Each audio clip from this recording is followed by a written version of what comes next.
చిన్న మాట ప్రార్థన చేసుకుందామా? తల ఉంచుతా. దయాళుడైనటువంటి ప్రభువా, స్తోత్రములు. ఈ వాక్య భాగాన్ని దీవించి మాకు ఇయ్యండి.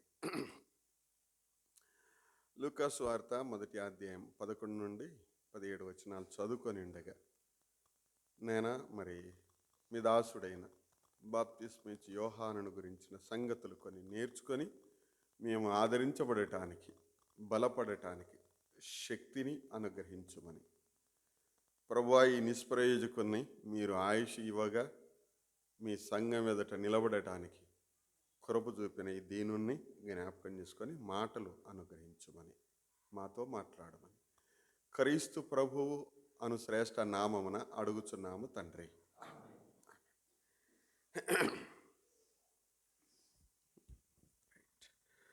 ఈ మొత్తం 7 వచనాలలో మనం ఎవరిని చదువుతూ ఉన్నాము అని అంటే, నలుగురు కనబడతారు. ఒకరు జకర్యా, 2 దేవదూత, 3 ఆయన భార్య, 4 బాప్తిస్మిచ్చు యోహాను. యోహాను పుట్టక మునుపే జకర్యా తన తరగతి క్రమము చొప్పున, అనగా తనకున్నటువంటి మందిరములో తన వంతు ప్రకారం ప్రార్థన చేసే సమయం వచ్చినప్పుడు మందిరములో ప్రార్థనలో ఉన్నాడు. భార్య ఇంటి దగ్గర ఉంది. కుమారుడు ఇంకా అనుగ్రహింపబడలేదు. కుమారుడు అనుగ్రహింపబడడానికి ముందే కుమారుని గురించిన ప్రస్తావన జరిగింది. ఈ వచనాలలో మనం చూసే సంగతులు ఇలా ఉంటాయి. జకర్యా ప్రార్థన వినబడినది అని అంటున్నాడు. అంతేనా? మనం చదువుతున్న వచనంలో జకర్యా నీ ప్రార్థన వినపడినది, అంతేనా? వినపడినది ఉందే పదం. ఎన్నో వచనంలో ఉంది? 13వ వచనంలో ఉంది. వినపడినది, నీ ప్రార్థన వినపడినది. దేవదూత వచ్చారు, నీ ప్రార్థన వినపడినది. జకర్యా ప్రార్థన ఎంత దూరం వినపడింది? ఎవరికి వినపడింది అనుకుందాం. ఇట్లా సమీపింపరాని తేజస్సులో ఉన్నటువంటి దేవునికి మానవ ప్రపంచంలో కనిపించని చిన్న దేశంలో, ప్రపంచ పటములో పెద్దగా ప్రింట్ చేస్తే అంత కనపడుతుంది. సన్నని ఆ చిన్న దేశంలో ఎక్కడో ఒక స్థలంలో అక్కడ కూర్చొని ఆ మందిరంలో నిలబడి ఆయన ప్రార్థన చేశాడు. ఈ ప్రార్థన ఎంత దూరం వినపడింది అని అంటే, దేవునికి వినపడింది, పరలోకం చేరింది. ప్రభువు అంతటా ఉండగలడు, దూతలు అంతటా ఉండలేరు. ప్రభువు విని దూతను పంపించాడు. ఒక మనిషి ప్రార్థన, నీ ప్రార్థన, అందుకొరకే నీకున్న విలువను గుర్తించాలి అనేది నేను మళ్ళీ జ్ఞాపకం చేస్తాను. విశ్వాసి ప్రార్థన ప్రభువు వింటాడు, దేవుడు వింటాడు. తర్వాత జకర్యా నీ ప్రార్థన వినపడింది అనే మాట మనం చదువుతున్నాం కదా. వారి ఆరాధన, వారి ప్రార్థనలకు జవాబుగా దేవుడు తన దూతను పంపించాడు అని అంటే, దేవునికి అనుకూలంగా ఉన్న కుటుంబం. ఈ కుటుంబం దేవునికి అనుకూలంగా ఉన్న కుటుంబం, దేవునికి ఇష్టలైనటువంటి కుటుంబం. సంతానం కలగలేదు, వారి ప్రార్థనకు సమాధానం ఇవ్వబడింది. 13, 14 వచనాలలో మనం చదువుతాము. ఎలీజబెత్ నీకు ఎవరిని కనును? కుమారుణ్ణి. అంటే ఈమె ప్రార్థన ఏంది చెప్పండి? వీరి ప్రార్థన ఏంది? కుమారుడు కావాలని. నీ ప్రార్థన వినపడింది అని అంటే ఆ ప్రార్థనలో మనం ఏం చదువుతూ ఉన్నాము? నీ కుమారుడు ఎలా ఉంటాడో 14వ వచనం చెప్పాడు. అతడు ప్రభువు దృష్టికి గొప్పవాడు. ఈ మాటనే మనం ధ్యానం చేసేటువంటిది. ప్రభువు దృష్టికి గొప్పవాడు. దేవదూత చెప్పాడు, నీ ప్రార్థన వినింది, ప్రభువు దృష్టికి గొప్పవాడవుతాడు అనే మాట మనం చదువుతున్నాం. గొప్పవాడు అనడంలో వారి కుమారుడు గొప్పవాడు, గొప్ప ప్రవక్త అయ్యాడు. మరొక్క మాట చదువుదామా? అతడు ఎక్కడ ఉంటాడు అనంటే, ఎలా నడుస్తాడు అనంటే,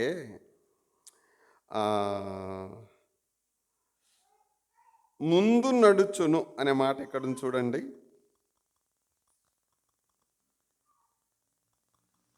17వ వచనం లాస్ట్లో చూడండి. ఆయనకు ముందుగా వెళ్ళును. ఆయనకు అనంటే ప్రభు అయినటువంటి యేసుక్రీస్తు వారికి. ప్రభువు కంటే ముందుగా ఈయన ఉంటాడు. ప్రభువు కంటే ముందుగా ఈయన వచ్చి ప్రభువు మార్గం సిద్ధం చేస్తాడు. ప్రభువు కొరకు ఈయన ముందుగా ప్రయాసపడతాడు. ముందు ఈయన ఉండి ప్రభువును ప్రజలకు చూపిస్తాడు అన్న సంగతి దేవదూత చేత సందేశం వినపడింది. ఈ తల్లిదండ్రులు ఎలా ఉన్నారు అనంటే, దేవునికి ఎంత ఇష్టలో, దేవునికి వీరు ఎంత ఇష్టలో 6-7 వచనాలు చదువుతాయి. వీరు ప్రభు యొక్క సకలమైన ఆజ్ఞల చొప్పున, న్యాయ విధుల చొప్పున, భార్యాభర్తలు ఇద్దరు ప్రభువుకు ఎంత ఇష్టలో, కుటుంబము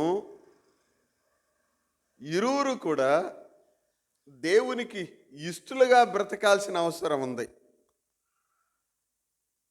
దేవునికి ఇష్టలుగా బ్రతకాల్సిన అవసరం ఉంది. రక్షించబడినటువంటి కుటుంబంలో రక్షించబడినటువంటి సహోదరులు లేదా సహోదరులు వారు విడిచే కన్నీరు ఇంత అంతా కాదు. సంఘంలో భార్యాభర్తలుగా రక్షించబడినటువంటి వారై ఉండి దేవుడిచ్చినటువంటి ఆహారం తింటూ, దేవుడిచ్చినటువంటి స్థితిలో ఉంటూ, దేవునికి చాలా దూరంగా బ్రతుకుతున్న కుటుంబాలుగా మన కుటుంబాలు ఉన్నాయేమో. దేవుడిచ్చిన ఆహారం తింటూ, దేవుడిచ్చిన వస్త్రాలు కట్టుకుంటూ, దేవుని బిడ్డలుగా జీవించకుండా దేవునికి వ్యతిరేకంగా ప్రవర్తిస్తున్నామేమో పరీక్షించుకోవాలి. ఈ తల్లిదండ్రులైనటువంటి వారు నీతిమంతులుగా ఉన్నారు, ప్రభువును ఆరాధించేటువంటి వారు, ప్రార్థించేటువంటి వారు. నేను ఒక ప్రశ్న అడగనా? మీ పిల్లలు నిద్రపోయిన తర్వాత, భార్యాభర్తలుగా నీ పిల్లలు నిద్రపోయిన తర్వాత మీరిద్దరూ మోకరించి మీ పిల్లల కొరకు ఒకసారన్నా ప్రార్థన చేశారా? ఎన్నిసార్లు ప్రార్థన చేశారు? ఈ ప్రశ్న అడగడానికి నాకు చాలా ధైర్యం. ఎందుకంటే చేశాము కాబట్టి దేవుని పిల్లలుగా మీరు ఇరువురు కూర్చొని, ఇదిగో నాయనా నీవు ఇచ్చిన పిల్లలు నాయనా, మమ్మల్ని విశ్వాసులుగా ఉంచావు, మాకంటే మంచి విశ్వాసులుగా వీరు ఎదుగునట్లు స్వామి సహాయం దయచేయి నాయనా, నీ పిల్లలను నీవే ఆశీర్వదించు. రైట్, ముందుకు సాగుదాం. వీరు ప్రార్థించడానికైనా ఆరాధించడానికైనా మనకు మాదిరిగా ఉన్నారు, మనకు ప్రోత్సాహకరంగా ఉన్నారు. ఎలిజబెత్, జకరియా. వీరి కుమారుడైనటువంటి యోహానును ఆశీర్వదించిన విషయాన్ని మనం చూద్దాము. 14వ వచనం. నీ ప్రార్థన వినపడింది అనంటే జకర్యా ప్రార్థనలో ఉన్నటువంటి జకర్యా ప్రార్థనలో ఉన్నటువంటి మర్మాన్ని దూత గారు బయలుపరిచారేమో అనుకుంటున్నా నేను. వచనాలనే మనం చదువుదాం. ప్రభు ఈయనను ఆశీర్వదించిన 5 విషయాలను జ్ఞాపకం చేస్తాను ప్రియులారా. మొదటి సంగతి, దేవుడు ఇలా ఉంటుంది, వ్యక్తిగతమైనటువంటి అవసరత ఇది. మాకు కుమారుడు అవసరం అనేటువంటిది వ్యక్తిగతమైన అవసరత. మొదటి మాట ఏంటంటే, దేవుడు వీరి వ్యక్తిగతమైనటువంటి అవసరాన్ని తీర్చడానికి దేవుడే తీర్చాలి. ఈ అవసరత దేవుడు మాత్రమే తీర్చగలిగినటువంటి అవసరత. ఈ కుమారుణ్ణి ప్రభువు దృష్టికి గొప్పవాడు అనడంలో 5 మాటలు జ్ఞాపకం చేసి ముగిస్తాను. ఈ అవసరత దేవుడే తీర్చగలడు. కాబట్టి ఎంత గొప్పవాడయ్యాడు అని అంటే, పుట్టక మునుపే ఇతడు గొప్పవాడు అన్న సంగతి దేవుని చేత చెప్పబడినవాడు, లేదా దూత చేత చెప్పబడినాడు. దూత చెప్పాడంటే దేవుడు చెప్పాడని అర్థం. దూత దేవుడు కాదు, దేవుని సందేశాన్ని దూతలు తీసుకువచ్చారు. కాబట్టి మొదటి మాట ఏంటంటే, యోహాను, ఈ బాప్తిస్మిచ్చి యోహాను పుట్టక మునుపే ప్రభు చేత గొప్పవాడుగా పిలువబడ్డాడు. ఎంత గొప్ప సంగతి! దేవుడు సంతానం ఇవ్వక మునిపే ప్రార్థనలో ఉంచాలి. ప్రభువా, నీ దృష్టికి గొప్పవారైనటువంటి సంతానమును నాకు దయచేయి నాయనా అని.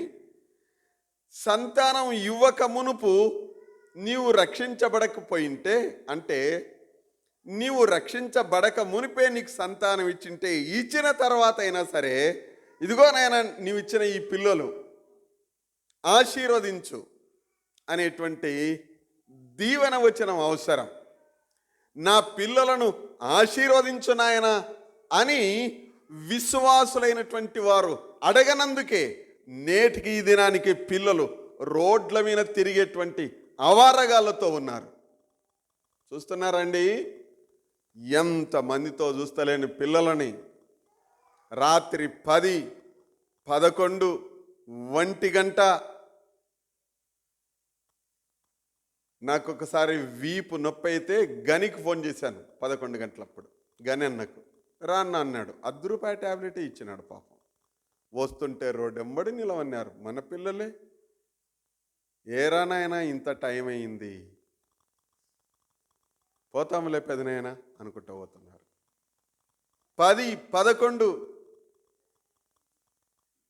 పిల్లలు ఏం మాట్లాడుకుంటారు? తల్లిదండ్రులంగా నీ పిల్లలను కూర్చోబెట్టుకొని మాట్లాడడానికి రాదు, ప్రవర్తించడానికి ప్రవర్తన బాగుండదు. ఎలా ఉంటుందో మరి తెలియదు. మొదటి సంగతి, పుట్టక మునుపే గొప్పవాడు అన్న సంగతిని జ్ఞాపకం చేసుకుందాం. ఇతడు ఇక్కడ ఉన్నటువంటి మాట ఏంటంటే, ప్రభువు దృష్టికి గొప్పవాడై.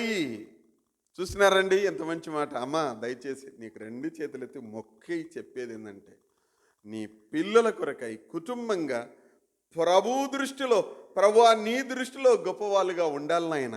దయచేసి ప్రార్థన చేయండి. తల్లిదండ్రులకు తెలియకుండా పిల్లలు పాడైపోతున్నటువంటి పిల్లలు ఉన్నారు. నా పిల్లలు బాగుండారు లేని తల్లిదండ్రులుగా అనుకుంటున్నాం మనం. దయచేసి వాళ్ళను విడిచిపెట్టకండి. దేవుడిచ్చిన సంతానం అండి. పిల్లలారా, యవనస్తులారా, మీరు దేవుడిచ్చిన సంతానం. దేవునికి భయపడండి, దేవునికి భయపడండి. దేవుడు మిమ్మల్ని హెచ్చిస్తాడు. జకర్యా ప్రార్థనకు ఖచ్చితమైన పదాలను గమనిస్తే, నీ ప్రార్థన, ఖచ్చితమైన పదాలు, నీ ప్రార్థన. చూసినారా అమ్మ? నీ ప్రార్థన. నాకు ప్రభువుకు తెలియక మునుపు దేవుడంటే తెలియని ఆ దినాలంటే 77లో 1 రావు. ఇంగ్లీష్లో 10, 20 వరకు నేర్చుకొనడానికి నాకు 2 గంటలు పట్టింది. 1, 2 వచ్చేతలక 1 మర్చిపోతున్నా. 3 వచ్చేతలక 1, 2 అస్సలకి లేవు. ఏంది ఫస్ట్ది ఏంది ఇంకా అర్థం కాదనమాట. వీధి లైట్లో కూర్చున్నా, రాత్రి 10కి కూర్చున్నా, 12, 1 గంట. 9 అవి టీన్ అనేటువంటివి ఈజీగా ఉంటాయి కదా, 11 టీన్, 12 టీన్ అని.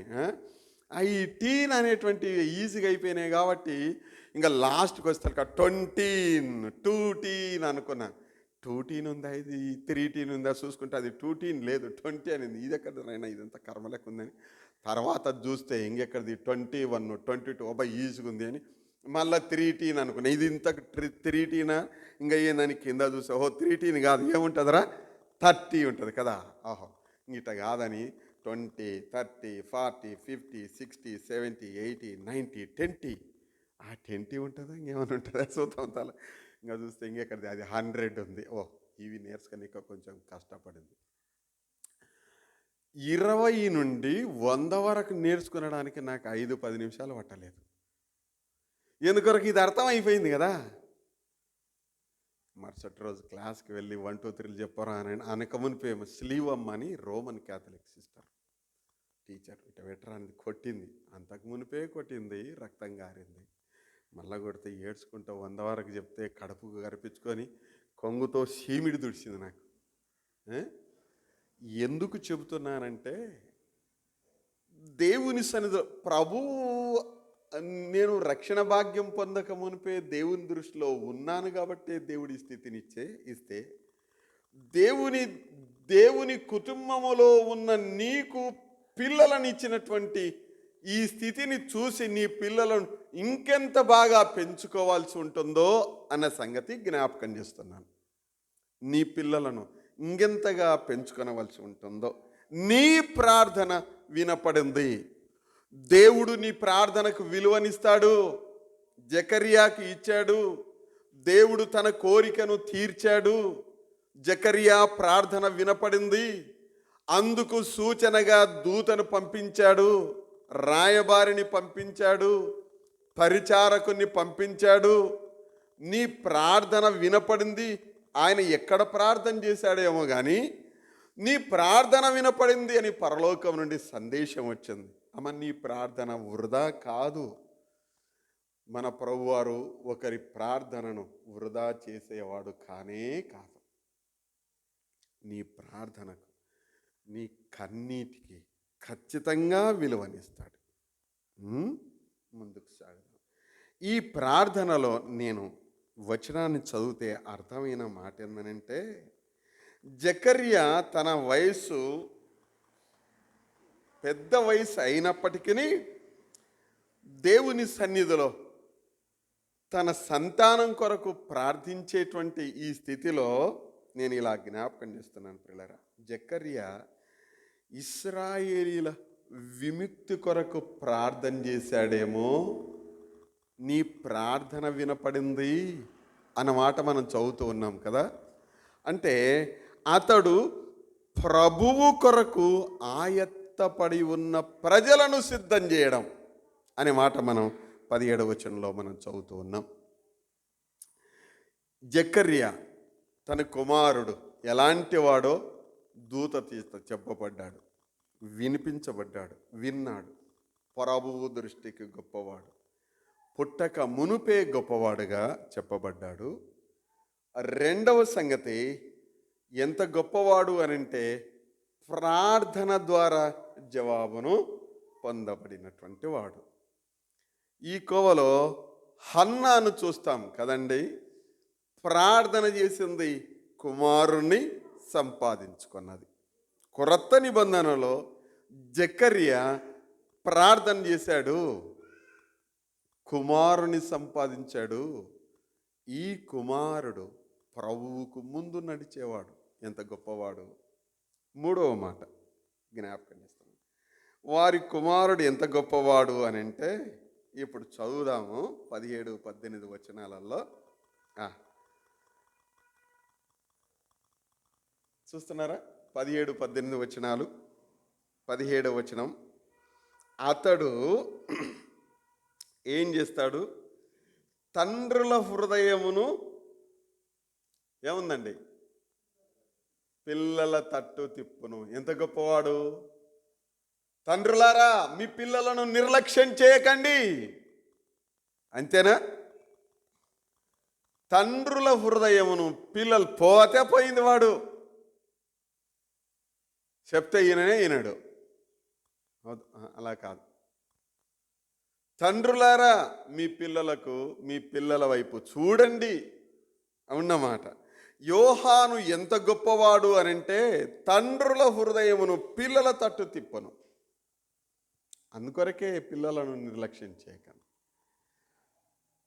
ఇది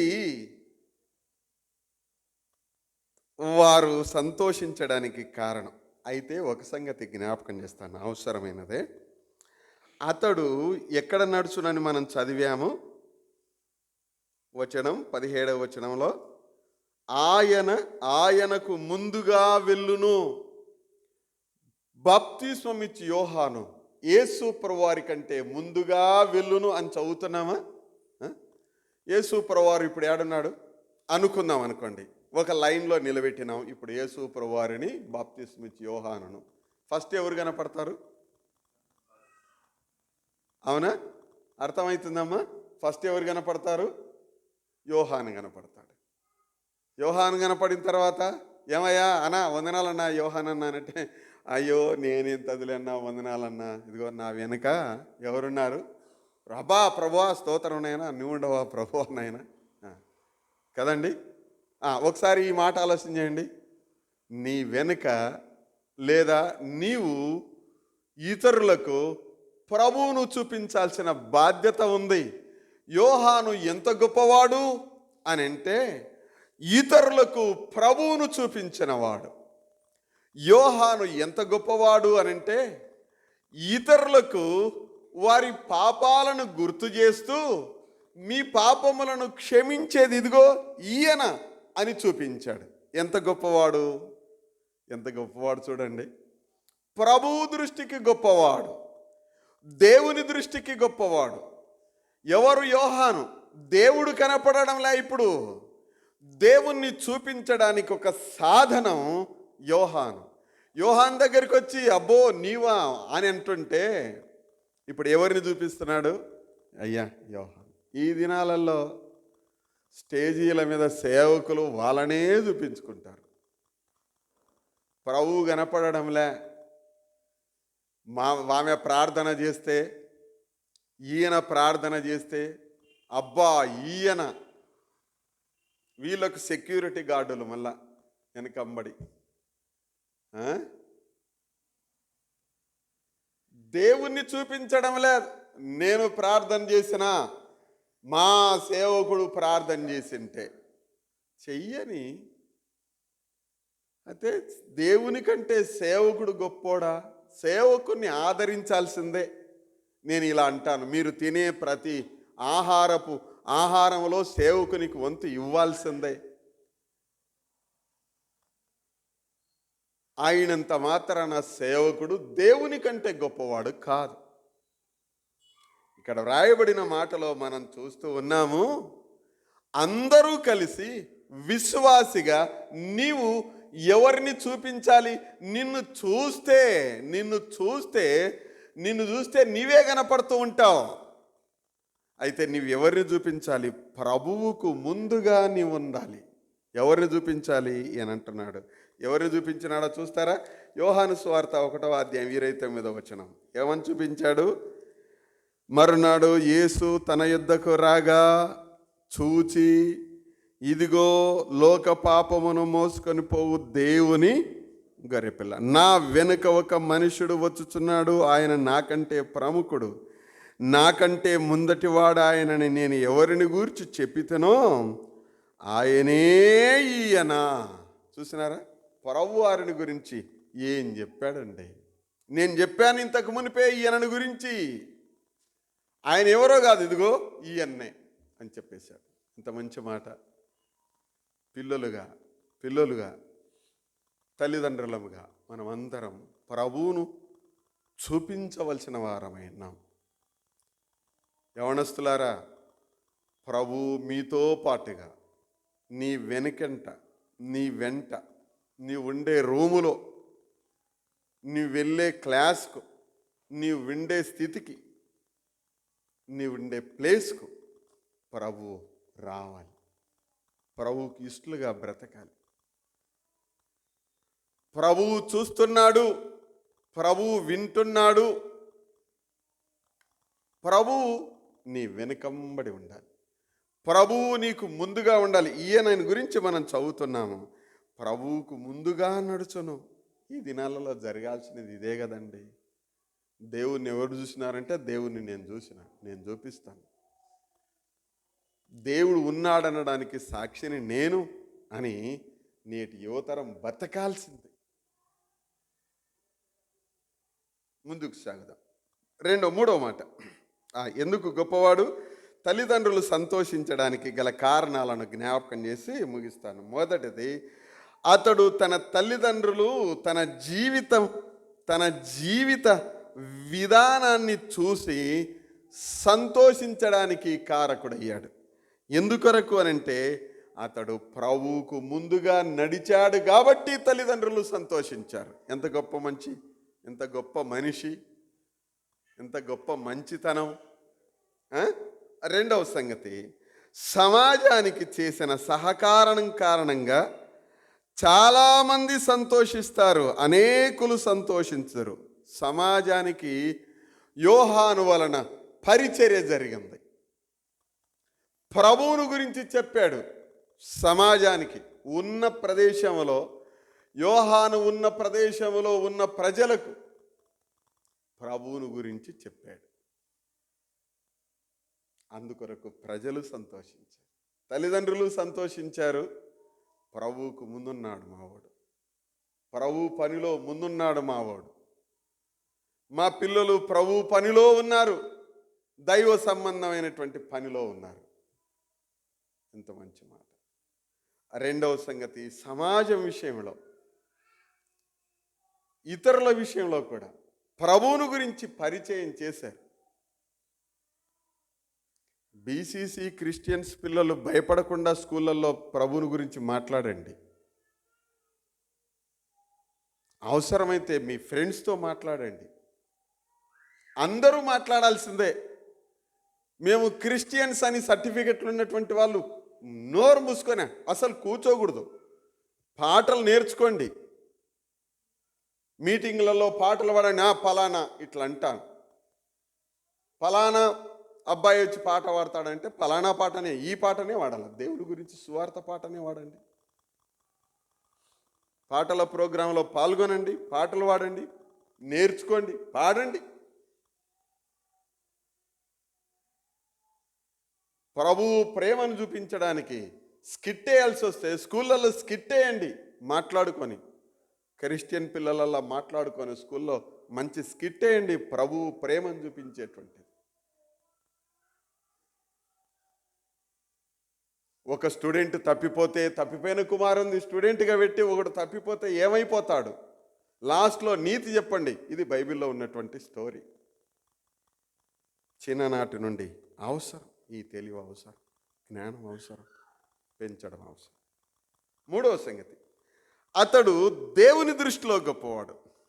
ఎంత మంచి మాట. ఎందుకరకనంటే, అతని విశ్వాసం కారణంగా దేవుడు గొప్ప ప్రవక్తలలో ఒక ప్రవక్తగా ఈయనను చేశాడు. ప్రియులారా, గొప్ప ప్రవక్త అయ్యాడు.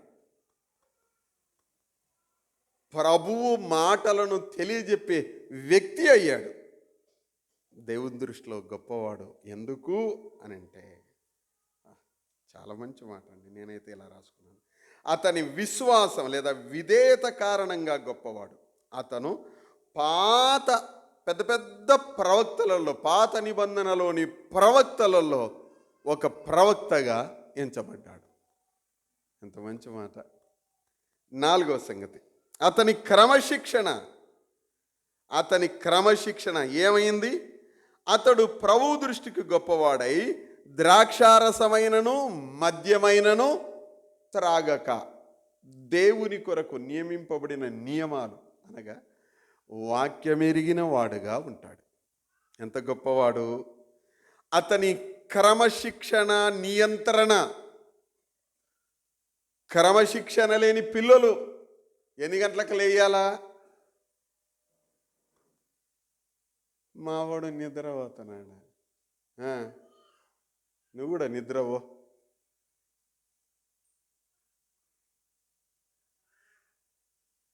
ఏం చేస్తున్నాడు మీ వాడు? ఏమో యాడున్నాడో, యాడిపోయింది మీ పాప, ఏమో యాడిపోయిందో. మరి నువ్వు ఉండేది ఎందుకొరకు? నా మాట ఆడింటాడు, అటెవుడు పెంచమన్నాడు నిన్ను, అంతేనా కాదా? ఏమోసే అదండి.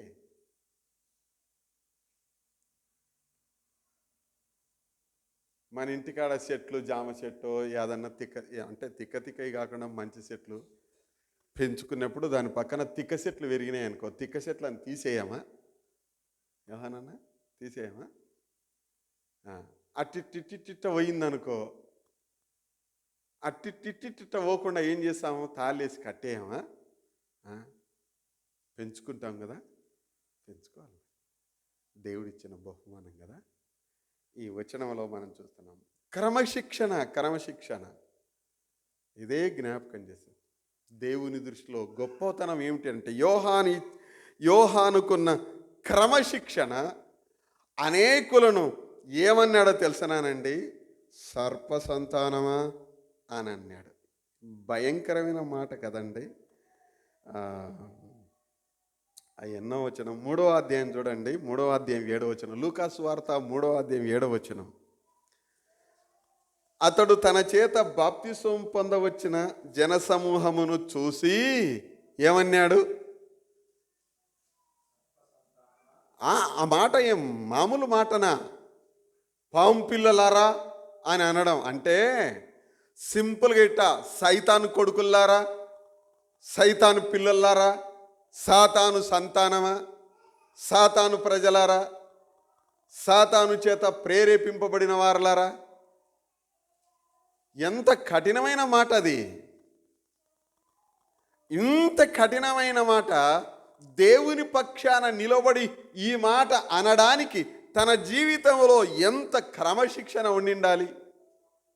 వాళ్ళు ఏమన్నా అన్నారా? ఎదురు అన్నారా? ఏమనలేదు. ఎందుకొరకు?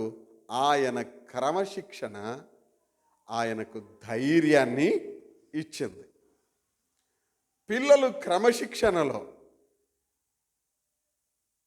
పెంచాల్సిన బాధ్యత, ఉంచాల్సిన బాధ్యత తల్లిదండ్రులది. పెరిగి పెద్దవారవుతుండగా ఆ క్రమశిక్షణలో కొనసాగాల్సిన బాధ్యత పిల్లలది అని ప్రభువు దృష్టికి గొప్పవారు, ప్రజల దృష్టికి చాలా గొప్పవాళ్ళుగా ఉంటారు. ప్రజల దృష్టికి మంచి ఉండకూడదని కదా, ఉండాల్సిందే. అంతకంటే ప్రాముఖ్యంగా ప్రభువు దృష్టికి గొప్పవారు. ఆ సంగతినే మనం చూస్తూ ఉన్నాం. ఎంత కఠినమైన మాట అన్నాడో తెలుసనండి? 9వ వచనంలో, ఇప్పుడే గొడ్డలి చెట్ల వేరున ఉంచబడింది, మంచి ఫలాలు ఫలిస్తేనా సరే, లేకపోతే ఏముంది? గొడ్డలి నరుకుతుందట్టని. కఠినమైన మాటే, చాలా క్రమశిక్షణతో కూడినటువంటి పరిస్థితి. 5వ సంగతి జ్ఞాపకం చేస్తాను. అతను మొదటి నుండి, అంటే బాప్తిస్మిచ్చి యోహాను మొదటి నుండి కూడా ఎలా ఉంటాడని మనం చదువుతూ ఉన్నాం. 16వ వచనం చూడండి. తన తల్లి గర్భమున పుట్టినది మొదలుకొని ఏమనిందమ్మా? పరిశుద్ధాత్మతో నిండిన వాడై అని చదువుతూ ఉన్నాం. దేవుని ఆత్మచేత నింపబడడం అనేటువంటిది అవసరం. దేవుని ఆత్మచేత నడిపింపబడడం, దేవుని ఆత్మచేత నిండుగా ఉండడం అనేటువంటిది అవసరం. దేవుని చేత నిండుగా ఉండినప్పుడు ఏ సమస్య వచ్చినా ఎదుర్కొంటాం, దేవుని కొరకు నిలబడతాం. పరిశుద్ధాత్మ దేవుని చేత నిండుగా లేనప్పుడే అన్ని సమస్యలకు కారణాలు. ఒక వ్యక్తి దేవుని ఆత్మచేత నింపాదిగా నింపబడకపోతే అతనితో పెద్ద సమస్య, ఆమెతో పెద్ద సమస్య, సమస్యల వలయం. దేవుని ఆత్మచేత నింపబడనప్పుడు అర్థం కాని పరిస్థితి, అర్థం చేసుకోలేని పరిస్థితి. దేవుని ఆత్మచేత నింపబడినటువంటి పౌలు గారి ముగింపును మనం ఇట్లా చదువుతాం. రోమీయుల కంట వారి చట్టం ఎట్లా చనిపోవాలనో, మిగతా వారినైతే, రోమీయుడు కాని వారినైతే వాళ్ళకి ఇష్టం వచ్చిన శిక్ష వేస్తారు. రోమీయునికైతే వ్యక్తి శిక్షించబడే వ్యక్తి కోరుకున్న శిక్షని వేస్తారట. తేడా గమనించినారా? రోమీయునికి ఒకడు నేరం చేసినాడు అని అంటే, రోమీయుడు కాని వ్యక్తి నేరం చేసినాడు అని అంటే ఆ వ్యక్తిని శిక్షా స్మృతి ప్రకారం వాళ్ళ ఇష్టం ఏమైనా చేయొచ్చు. అదే రోమీయుడు అయితే, రోమా ప్రభుత్వంలో ఉన్నటువంటి వ్యక్తి అయితే, రోమా పౌరసత్వం కలిగిన వ్యక్తి అయితే ఎట్లాంటి శిక్ష వేస్తారు మీరు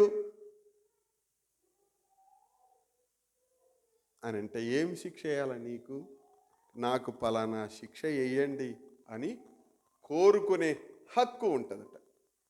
ఆ కోవలో పౌలు గారు శిరచ్ఛేదనాన్ని కోరుకున్నారు అని చిన్న చరిత్ర నేను ఒకటి చదివాను పిల్లలు. ప్రభువు కొరకు సంతోషముతో చంపబడడానికి ఇష్టపడిన వ్యక్తి. కాబట్టి మొదటి నుండి కూడా ఈయన దేవుని ఆత్మచేత నింపబడినటువంటి వాడు అన్న సంగతిని మనం చూస్తూ ఉన్నాం. దేవుని ఆత్మచేత నింపబడితే దేవుని కొరకు నిలబడతాం. దేవుని ఆత్మచేత నింపబడకపోతే బైబిల్ గ్రంథంలో చాలా ఉదాహరణలు. దేమా అనేటువంటి వాడు ఉన్నాడు. దేమా ఇహలోకమును స్నేహించి నన్ను విడిచి వెళ్ళాను అని అంటాడు పౌలు గారు. లోకమును ప్రేమించి నన్ను విడిచి వెళ్ళాడు. దేవుని ఆత్మచేత నింపబడకపోతే యోనా పారిపోయాడు. దేవుని ఆత్మచేత నింపబడినప్పుడు యూదా ఇస్కరియోతు వెళ్ళిపోయాడు, అపవాది చేత నింపబడ్డాడు. దేవుని ఆత్మచేత నింపబడినప్పుడు ప్రేమలో, ఎఫెసీ పత్రిక 2వ పత్రిక అనుకుందాం అనుకోండి. ఎఫెసీ 2వ పత్రికలో ఇలా ఉంటుంది, నువ్వు మొదటి ప్రేమ నుండి పడిపోతివి అనే మాట మనం చదువుతాం. కాబట్టి దేవుని పిల్లలుగా మొదటి నుండి ఆత్మచేత నింపబడినటువంటి వ్యక్తిగా ఎనను మనం చూస్తూ ఉన్నాం. దేవుని పిల్లలుగా మన జీవితాలను బాప్తిస్మచ్చి యోహాను గురించి మీరు ఇంకా చదవండి. ప్రభు నాకు ఇచ్చిన తలంపులను ఇలా జ్ఞాపకం చేశాను. వచనం చదువుదామా? రోమీయుల పత్రిక 12వ అధ్యాయం 1-2 వచనాలు చదువుదాం.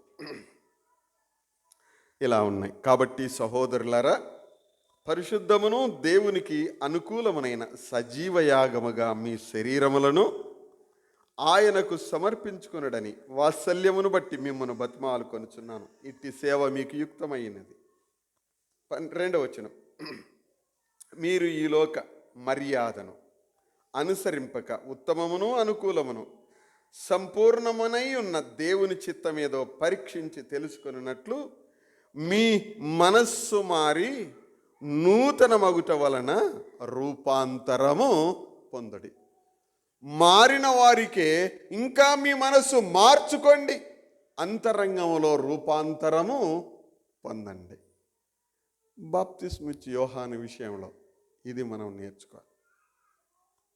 తల్లిదండ్రులముగా మన బాధ్యత, దేవుడిచ్చిన పిల్లలుగా యోహాను గారి బాధ్యతను చూస్తూ ఉన్నాం. దేవుని దృష్టికి ఎంత గొప్పవాడో పర్సనల్గా ఆయన చూస్తాం. మీరు తర్వాత మళ్ళీ చదవండి.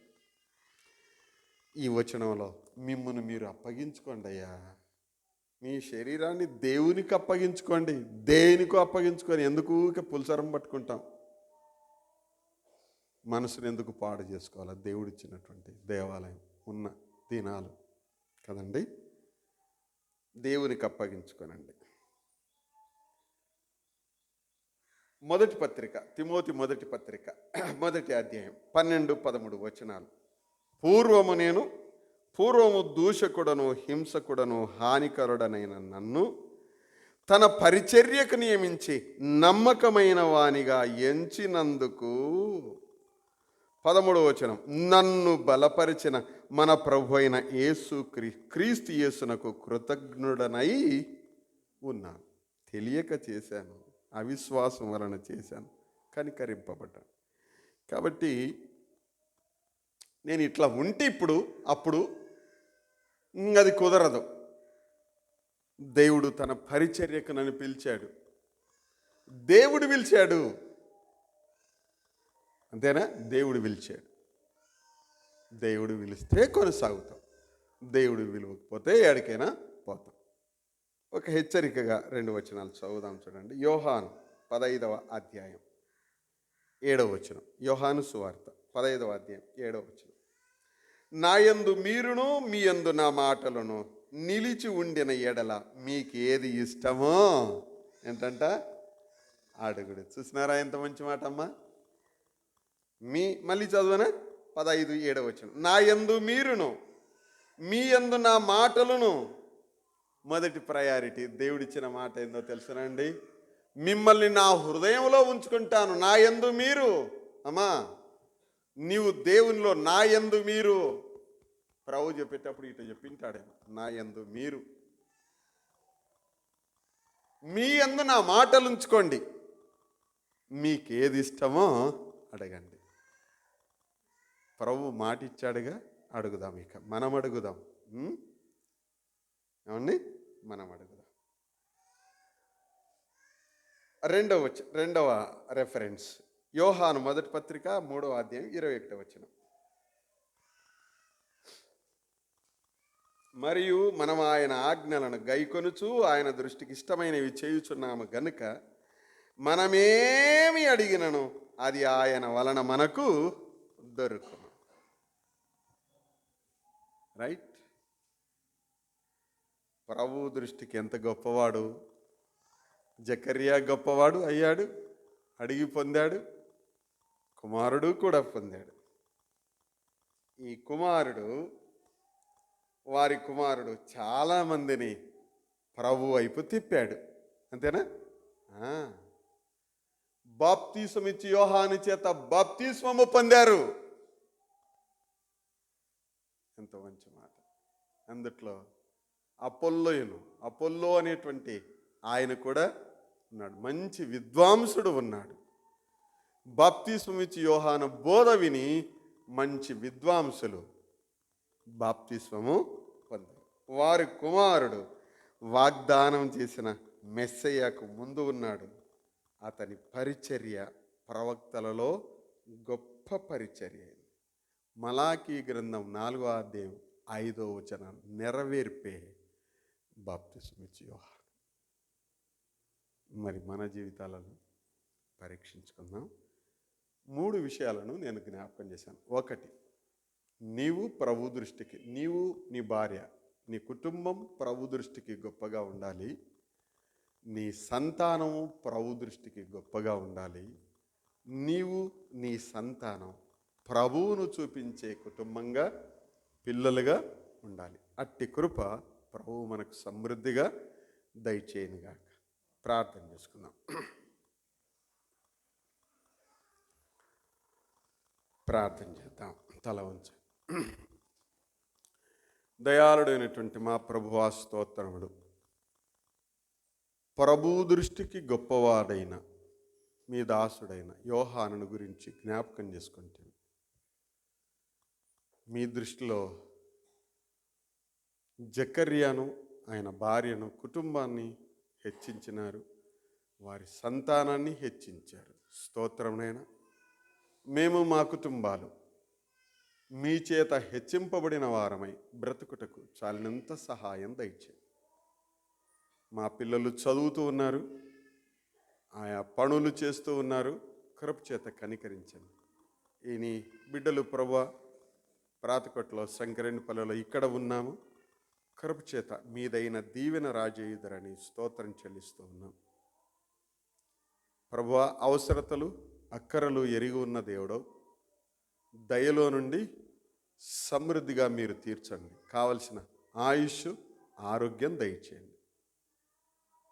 ప్రభువా హాస్పిటళ్ళల్లో మా ప్రియులు అనారోగ్యంతో ఉన్నటువంటి వారు ఉన్నారు, కృప చేత కనికరించండి.